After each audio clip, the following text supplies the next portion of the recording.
Ya, gue kembali lagi bahas grup F, grup neraka yang berapa kali terjadi skor yang tidak terduga. Tapi sebelum ke sana, gue mau kasih kalian selamat terhadap para kardus karena sekarang Tokopedia menyediakan kardus buat kalian.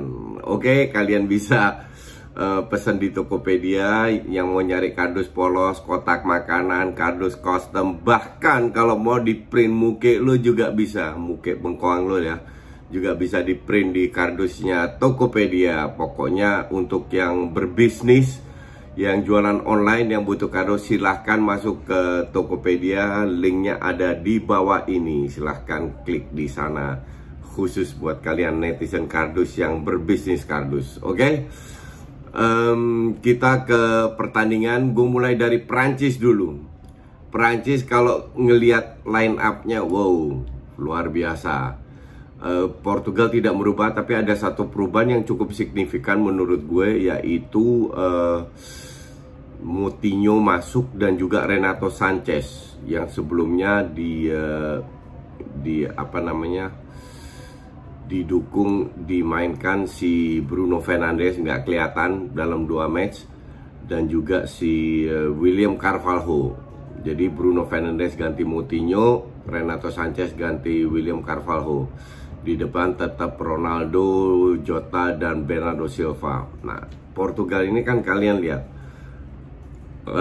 lawan Hungaria menit 84 baru cetak gol, akhirnya bisa cetak 3 gol. Dan lawan Jerman diobok-obok. Kemarin lawan Perancis main sangat keren lah, bagus. Dalam arti ini tim itu nggak bisa diprediksi main gimana. Bisa oportunis, bisa ancur-ancuran, bisa keren banget.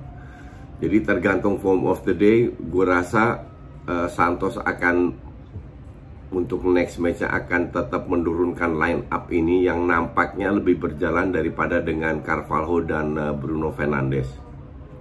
Oke. Terjadi 3 gol, gue mau bahas 3 gol itu dari penalti. Tapi penaltinya Mbappe yang oleh Semedo, gue bilang harusnya nggak dikasih penalti itu, karena dia benar-benar pakai shoulder menahan dan nggak ada masalah itu, tapi cuman ya dikasih penalti sama si wasitnya. Dan 3 penalti agak berlebihan juga, walaupun ya dibilang layak atau enggak terserah, biar kalian yang menilai lah. Hanya 1 gol dari open play itu Benzema, itu keren banget. Dan disitulah hebatnya seorang Benzema. Kenapa si Deschamps mendatangkan Benzema lagi, karena beban tidak bisa hanya berada di pundaknya si Mbappe. Mbappe main kemarin juga mediocre banget. Kalau dia lagi on fire, tapi kapan dia terakhir on fire? Jadi set yang cukup bagus untuk mendatangkan Karim Benzema, dapat 1 gol, skor 2-2. Kalau dari sisi itu sangat layak ya. Dan Griezmann kembali bermain keren. Tapi juga Pogba, Kante, seperti di match-match sebelumnya, 3 pemain tengah ini punya peran yang sangat bagus, signifikan. Yang bikin gue kaget itu tau apa? Gue lihat statistiknya ya. Total shot Perancis 10, Portugal 11. Oke, sama lah, banyak shot yang cemen juga. On target 5-5, which is sama. Off target 5-5, jadi imbang. Tapi yang penting untuk gue adalah passing sukses. Itu Prancis 91% dan Portugal 94%. Untuk Portugal ini luar biasa banget. Ini bisa menjadi modal bahwa akurasi passing 94% itu lu nyaris hampir semua passing itu sampai ke temen lu. Biasanya tim yang menang atau yang bermain bagus, bisa menjalankan sebuah sistem bagus, itu punya akurasi passing 86, 85, 86 ke atas. Baru saya bilang, oh ini sistemnya mulai berjalan karena passing. Tapi jangan terbuai juga, lu harus nonton dulu, karena passingnya apakah berada di area area tengah atau depan atau di final third. Sementara 91, kalau lu punya 94, mau area passing dimanapun bisa dibilang cukup akurat, cukup sangat tinggi bahkan gue bilang. Jadi skor 2-2 itu walaupun apa namanya 3 penalti itu sangat layak karena Portugal kemarin bermain luar biasa. Nah, si Hugo Lloris itu harusnya klik link di deskripsi di bawah ini ya, karena ini kiper emang bapuk, bisa bapuk atau enggak. Harusnya dia beli kardus pakai mukanya itu terus dipasang, karena kalau enggak blunder yang penalti pertama yang enggak penting sama sekali itu, Prancis bisa menang. Tapi ya kalau soal Lloris kardus itu gue udah berkali-kali bilang itu bukan hal-hal yang pertama. Ya Hugo Lloris, semoga kamu nonton video ini dan klik link di bawah ini. Kita siapkan kardus custom buat muke lo. Itu pelanggaran terhadap Danilo kalau nggak salah, itu sama sekali nggak penting. But secara overall gue cukup puas dalam arti dari sisi permainan untuk penonton netral. Cuman di sini kalian juga lihat bahwa kedua tim ini tetap punya kelemahannya. Mereka nggak superior, memang grupnya sama rata. Tapi kalau gue lihat dari sisi permainan, Italia lebih solid, Belanda lebih solid. Memang harus diakui Italia dan Belanda belum terbukti sama sekali karena grupnya termasuk gampang. Jadi ini akan jadi seru. Sekuat apa kedua tim ini bisa melaju atau enggak jika mereka bertemu dengan Portugal, Prancis ataupun Jerman, dan ketiga tim ini sangat layak lolos. Kita ke next match, Jerman lawan Hungaria. Di pasaran itu 4-2. Artinya kalau 2-0 lu belum menang. Oke? Bahwa Hungaria akan bermain bertahan sudah pasti. Lawan tim kayak gini udah pasti. Dan itu gue gak akan kritik karena gue selalu bilang tim yang gak layak main bertahan itu adalah tim besar, bukan tim kecil yang tidak memiliki kualitas pemain memadai. Jadi untuk gue sama kayak tim besar di Inggris lawan tim kecil. Kalau tim kecil bertahan wajar-wajar aja, karena mereka juga mau menang, dan kalau mereka terbuka pasti kalah. Tapi yang gue kritik selalu tim besar yang bermain bertahan ya. Biasanya tim yang di bawah Mourinho itu nggak layak untuk main bertahan karena mereka bisa bermain untuk menyerang. That's why itu yang gue selalu kritik. Dan Jerman tidak meninggalkan 3-4-3-nya.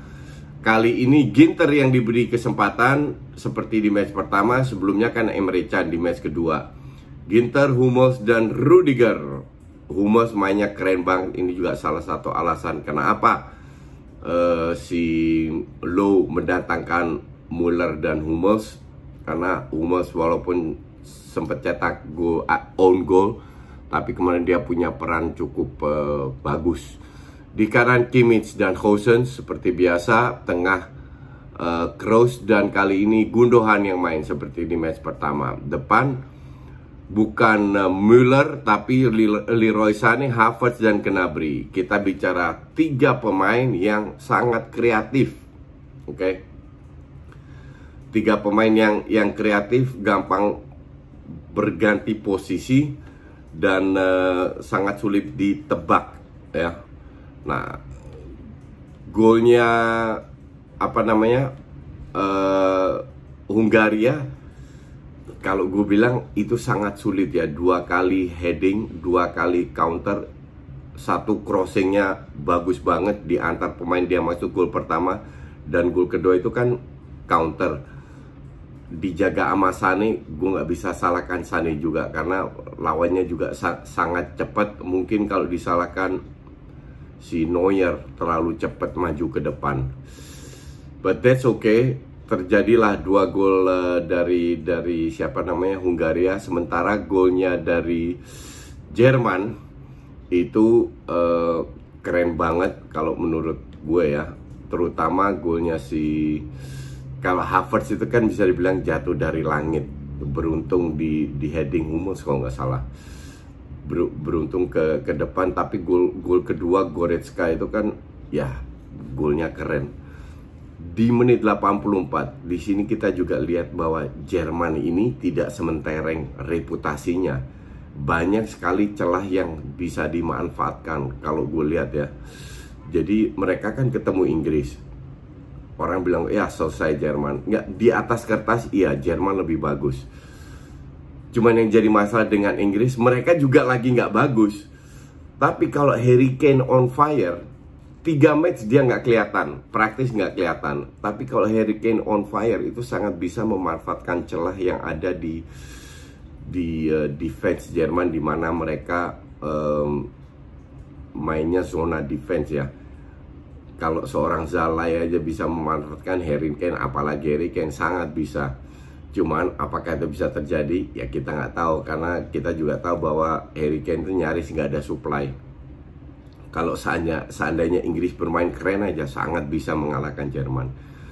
Hanya kalau kita lihat dari 3 match terakhir, dari sisi permainan, harusnya si Jerman lolos, harusnya.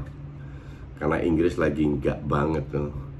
Dan Goretzka yang cetak gol, akhirnya Goretzka masuk ke gantiin siapa ya Goretzka itu? Gantiin Gundogan, gantiin Gundogan, karena Gundogan kan lebih bertahan ya di timnas Jerman, bukan di City. Kalau Goretzka lebih menyerang, dan itu sangat membantu. Werner akhirnya masuk, gantiin Kai Havertz langsung kebobolan. Müller gantiin Gnabry. Nah, Musiala ini bagus dikasih kesempatan, karena ini pemain Munchen very skillful, berkat dia pun Goretzka bisa cetak gol ya.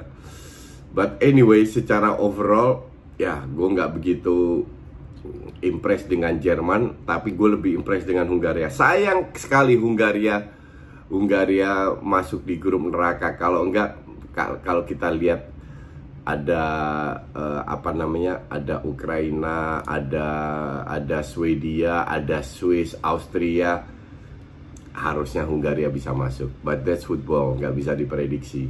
Oke? Sementara itu dulu, kita libur besok gue nggak tahu mau bikin apa. Sabtu kita ketemu lagi. Thanks for watching.